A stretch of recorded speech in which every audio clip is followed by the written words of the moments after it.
I'm using it on whenever I run training courses on outdoor education. The adventure dimension is always present there. Yeah, if I think a bit about the history I have with this, is it goes back when I would say when I was a child, because I grew up in the countryside, in nature, climbing trees, exploring hills and valleys and things like, and woods and things like that. So that for me was it was my place to be, my place to do, especially during holidays. But and of course that this has evolved with time. So having been involved in non-formal education for a long time and having worked mainly with experiential learning, when I came across this master degree on outdoor and experiential learning, I immediately said that obviously this is for me, because it combined the two passions, one for education and one for nature.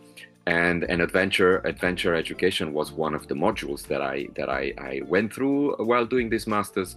And as I said, now I'm using it on a regular basis in the work that I do with groups. Yeah.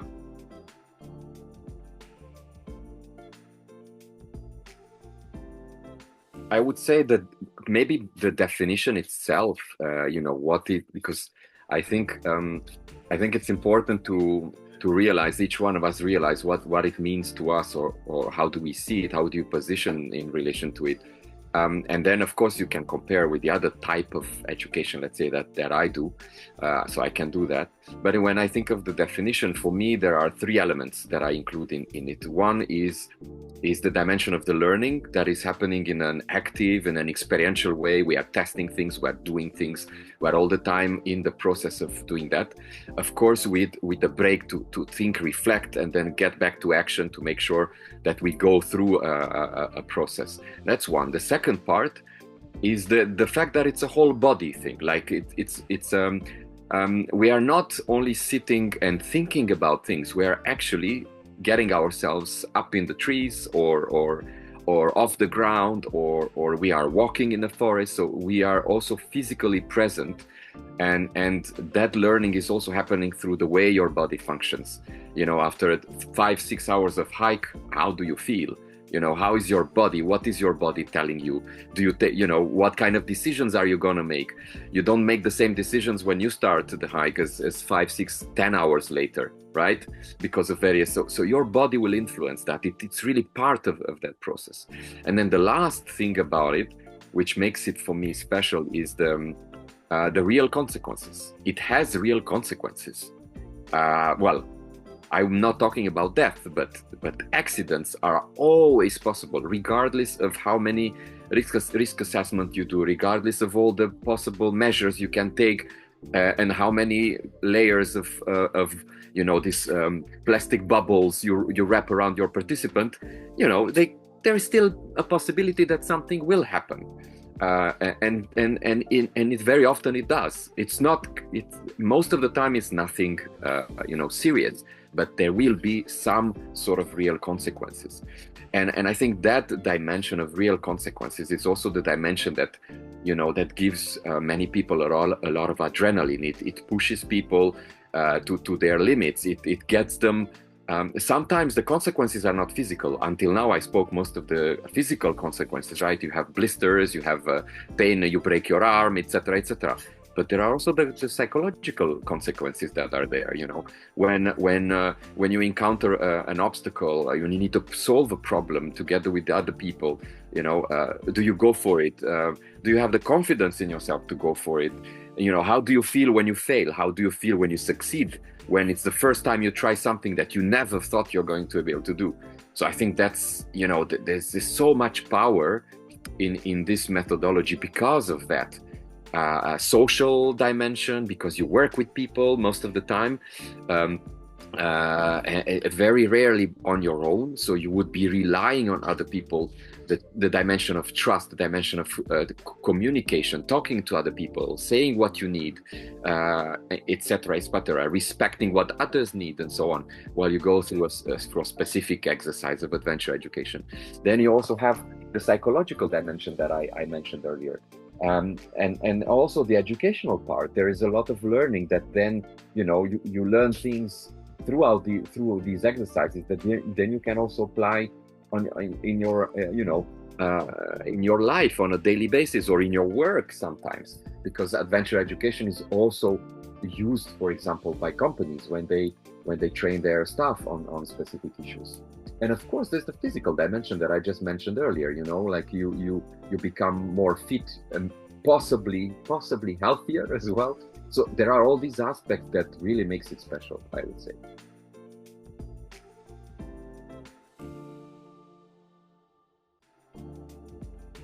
I would start with a bold statement, and I would say it's different from every individual, regardless of the background. And why it's different, maybe because of the background as well. Now, maybe the question here, if I would work tomorrow again with a group of young people, and there will be, as you said, young people from these specific categories you mentioned earlier, my question to myself would be, okay, what kind of needs would this group have, and should I adapt, and how should I adapt? And I think it's very hard upfront to imagine this because, for example, for a while in the past, I worked with asylum seekers, and I was hosting. I was in a hosting center for refugees, and you know, I would see them in the morning arriving with their clothes full of dirt as they had crossed the borders, you know, via areas where there were rivers and so on, and they would just end up being caught by the police and then escorted to the camp. So when you think of the physical dimension of the activities, when you think of the psychological dimension, the social dimension, all of these may have very different meanings, even to a group only of migrants, for example, or only of refugees, because each one of them would be experiencing in a different way being in such a situation. So it would be very hard to give a generic answer, but I would say what I always do is that I look at first few days when you work with such groups, to observe, to see what could be some of the things that would give you the so-called red flags, you know, things that you don't want to do. So you wouldn't want to push people to do certain things that could be, especially on a psychological level, very dangerous for them.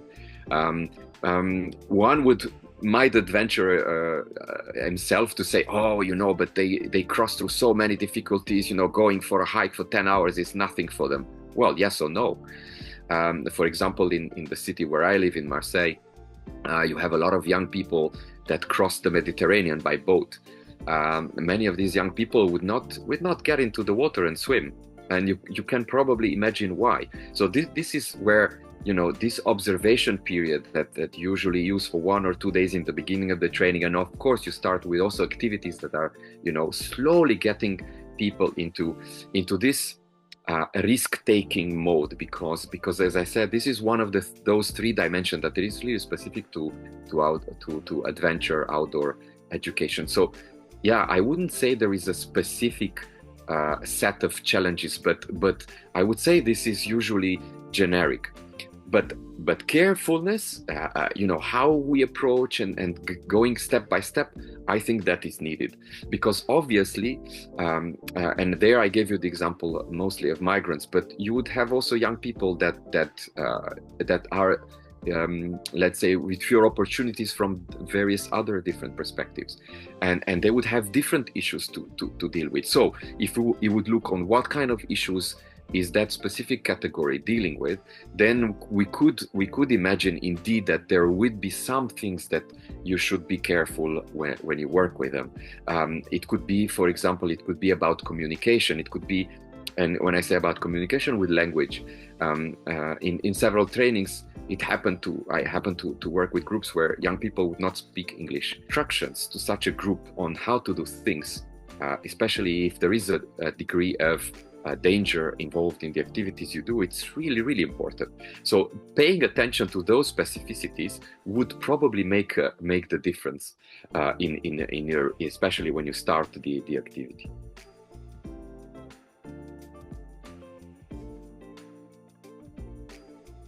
I would start first with equipment. I think this is an equipment and specific competencies of working with the equipment.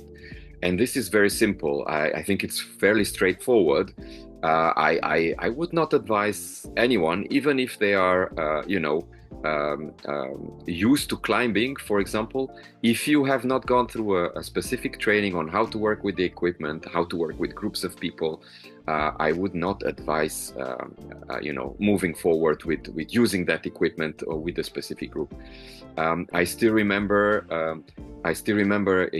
training courses where you had people, absolutely not respecting the material, but also not respecting the instructions you give. That's the other dimension of the challenge in relation to the material, to the materials. And then you have this, I would say, as challenges.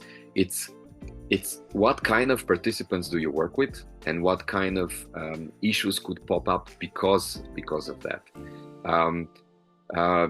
For example, one of the main challenges is to I would say, to read the group, to understand who is in the group, to understand if people are reach the point when they are open enough to share with you what are their own limits, because there is usually a tendency of hiding. And there are different ways you can, obviously, this is manifested. People simply don't say anything, they don't participate, people isolate themselves, people simply observe, and so on and so forth. So it's really important to understand who is there. I give you some examples. In some trainings, I had this moment where you would have a person who is completely competent, like he could do everything that everyone else in the group does. And then you propose an activity, and the person just simply refuses. And then your role as a trainer is to understand what is the issue, because there could be many different issues that are popping up. There could be a psychological limitation. There could be the risk of re-traumatization because something happened in the past in a similar activity and the person doesn't want to go through it. It could even go as far as, even after 1 week spent together, the person just simply doesn't trust anyone around, any of the other participants. And I'm enumerating these. These were actual cases that I came across, basically. And of course, that usually you work one-on-one with participants to really understand what is the cause, to see if there's a way, if there is a way to go beyond these limitations. I say these challenges that people face. In some cases, it's possible. If it's just about a lack of self-confidence, then that I would say that's easier to work on, for example, than the person simply not trusting anyone in the group of participants anymore, and so on. Same for physical limitations. You can always find different degrees of challenge. You can work, you can adjust as well, and so on. So these would be some of the concrete examples I came across.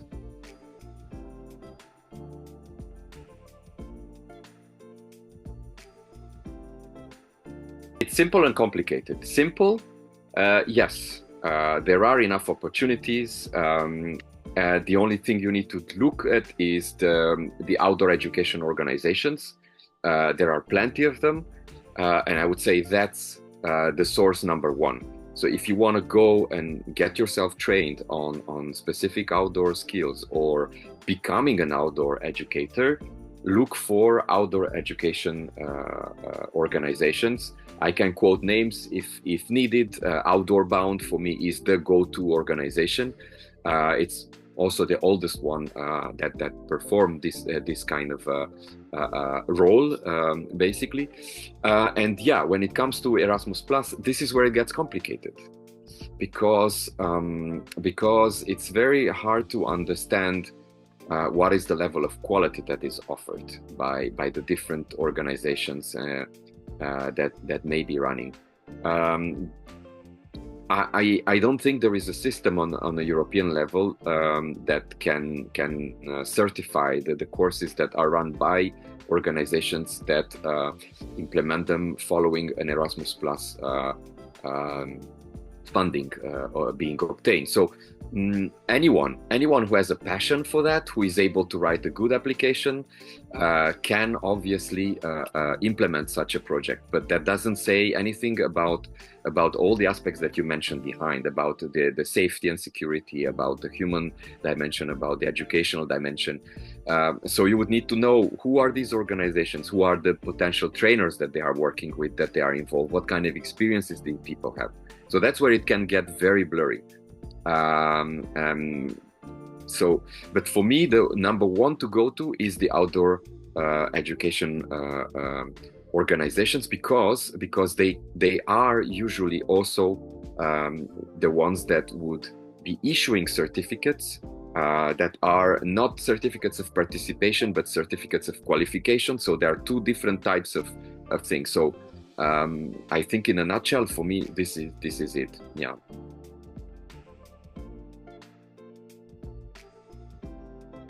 My take on this is the attitude, because I think the skills can be learned, but the attitude is for me is the problematic one. If you have the wrong attitude, even if you are super qualified, I think personally that the risk of having accidents with your people and your group for various reasons, and when I say accidents, I mean not necessarily only physical ones, and anything can happen.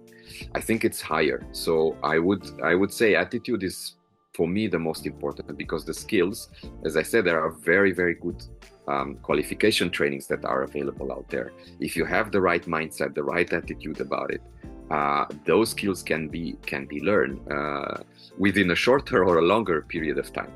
And sorry, I just wanted to add something, because I had the feeling with the previous question that that I kind of demonized a bit the Erasmus Plus activities. It's not what I intended to pass as a message. I do think it's important to take part in any outdoor activities that are out there, or trainings about outdoor activities. I think even Erasmus Plus activities can be good, because regardless of the quality of the training and the teams and so on, and their qualification and so on, it would give people a taste of what outdoor can mean. And in a training, we also know, besides the trainers, there are also participants. So the whole atmosphere there can give already a sense. Then obviously, if that training is of high quality, it would probably inspire people, motivate them, create a desire to go and learn more and so on. If it would be not such a good quality, it might demotivate, but at the same time, it might also still give an indication that, hey, this is a field I'm interested in. And if people would sense, okay, the organization was not good, the trainers were not the best, but I know that there is something about this specific field that interests me. And then you can, use that as a springboard. So I think this is important to mention. As long as you take the most important thing, again, attitude-wise, is take the first step. Find something, involve yourself, then use your own scale of values to see whether it makes sense, whether quality-wise you are satisfied, whether it's something that you realize that it's something that motivates you, interests you, and so on. And then I would still go to the so-called professional trainings to make sure that you also have that side of things. And I have to say, I've been in trainings that were the same quality as the semi or the professional ones, and they were Erasmus Plus training courses. So that's the problematic with them, that there's a sea out there, and you never know how bumpy it is and how calm it is, how sunny, how stormy, and so on. So trainings will very much differ, and you won't be able to tell unless you actually take part in one, whether it's a good one or a bad one.